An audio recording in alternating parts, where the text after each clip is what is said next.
Daniel, in 2011, this was just an idea. In 2014, the DOT began construction on the causeway, leading to 2 years full of traffic headaches. Now, as we near the end, drivers and the surrounding towns are finally feeling the impacts of this $55 million project. Randy, it was a very exciting day for organizers here at Eagle Point, along with North Carolina native and club member Webb Simpson. He has already committed to playing in the championship, along with 15 others so far. On that list are Vijay Singh.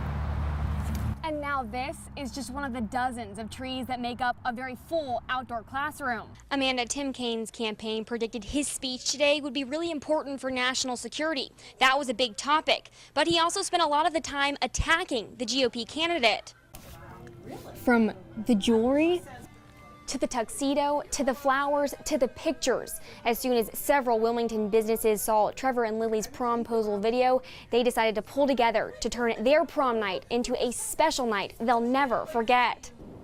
Amanda, Daniel, the wind is not taking it easy on us out here, and I wasn't quite planning on having to talk about rain yet, but it has been drizzling off and on for the last hour, and rain, that is the biggest concern for Brunswick County this weekend. Emergency management officials say they are expecting life-threatening flooding over the next few days. Amanda, Daniel, we are at the intersection of Folkston Road and Highway 17. You may still be able to see some of the smoke behind me, but EMS Director Norman Bryson says the fire is contained. The fire marshal says it started from a controlled burn that got out of control. He said the fire started around 3:30 this afternoon, and at that point it was a very dangerous situation because of strong winds. Bryson says it started on the eastern side of Highway 17 behind me and then jumped the median. He says at that point they had to close the road, and then 40 agencies responded, including fire departments from Pender County. He also says about 40 houses were evacuated, but at this time all of those residents have been allowed to go back home. Bryson says fire crews will be on scene for another hour or two just to monitor the area. Live in Holly Ridge, Hannah Patrick, WWAY News. Amanda, Daniel. Amanda, the biggest concern here are the bridges that run along NC 210. Pender County EMS and fire say they could wash out as the water is expected to rise for at least another day. He made me a better teacher, and he made me a better person. As Rochelle Dombrowski walks to the back of her classroom at Laney High School, he was everybody's cheerleader. She can't help but notice this desk, the desk where Montrell Holmes sat more than 10 years ago. Teachers form bonds with students their whole career.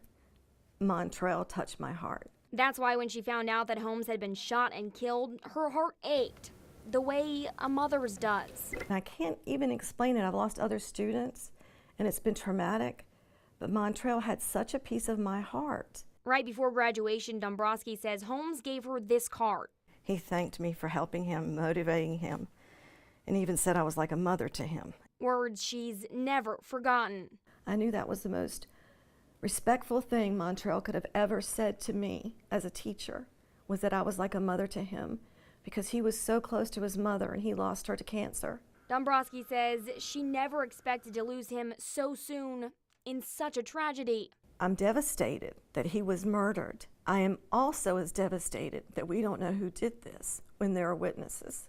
Meanwhile, police say 2 other former students, Dana Wilson and Ryan Mankey, were also killed Sunday in a crash with a suspected drunk driver. I can tell you that our heart at Laney is hurting so badly to have lost 3 students to acts of violence. Tragedies she says she'll never understand. But she hopes the community understands who Montrell Holmes was. He was not a gangbanger or a thug. And I need people to understand that that wasn't him. But sometimes we put people in boxes based on how they look instead of looking in their hearts. And if people would have looked at Montrell's heart and how he treated people, it would have been different. A student, a father, a man with a heart of gold, whom Dombrowski saw as a son.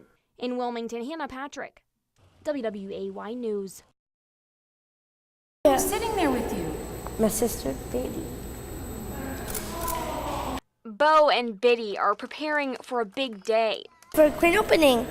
It's the grand reopening of their family's coffee shop, originally named Bo's Coffee. We, had a vision 5.5 months ago to open a little coffee shop and employ people with intellectual disabilities. Amy and Ben Wright started making national headlines for their vision, and Ben says word traveled fast here at home. Alan Rippey and Mike Ashcraft were surfing or paddleboarding out on Wrightsville Beach. Talking about Bo's Coffee Shop. And Mike was saying how small, it's wonderful, but it's so small. That's when the vision got bigger. Next thing we know, Alan Rippey and his family said, we'd donate the use of this space for you. Amy says they went from 500 square feet to an old Hummer dealership. Here we are 5.5 months later, and we've grown into this 5,000 square foot space, and it's all because of this community and the way people have supported our mission. And that's not all they're celebrating. Happy birthday to you. Happy birthday to Boaz. They're reopening on Bo's birthday. Happy birthday to And Amy says he had a very special birthday wish. And Bo, who is turning 12 today, said, well, let's put Biddy's name on the sign too. So it was a no-brainer. A new space and a new name. Biddy and Bo's Coffee. And Amy says they've got double the employees. So now we have 40 employees with intellectual and developmental disabilities working here. Big changes that still focus on one big mission. This is a population of people who are just, in my opinion, very ignored, very disregarded, very discounted as people. And we're trying to sort of flip that on its head. And with that, Bo and Biddy couldn't be happier to welcome all of you to their bigger and better coffee shop. Welcome to Biddy and Bo's. Bo's Coffee. In Wilmington, Hannah Patrick, WWAY News Channel 3.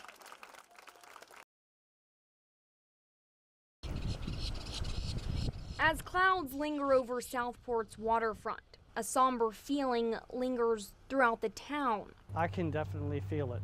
Just like any other day, Matthew Milley watched several Southport police officers come into Locals for coffee and breakfast. But this time, something was different. When they came in, I could just see it in their faces. One of those familiar faces was missing. Officer Jason Freeman has been with the City of Southport Police Department for 1 year. Police Chief Gary Smith says Officer Freeman was killed in a single car crash on Stone Chimney Road in Supply early Sunday morning. The chief says Officer Freeman was off duty at the time, but he was driving his patrol car. As to why, they're still unsure. The Highway Patrol says Freeman was exceeding the 55-mile-an-hour speed limit, ran off the road, hit a mailbox, then hit a ditch culvert. It is pretty heartbreaking. While the investigation continues, Freeman is being remembered as a hero. He was instrumental in saving a life on Ocean Isle in 2014, and that citizen wrote me a letter this morning in condolence. Smith says he also saved a life here. When he came to Southport, he was awarded for saving a life downtown on our waterfront. Now all Smith asks is for the community to send thoughts and prayers to Freeman's wife and 2 children. He will definitely be missed. I wish I could, do more for him and his family. In Southport, Hannah Patrick, WWAY News.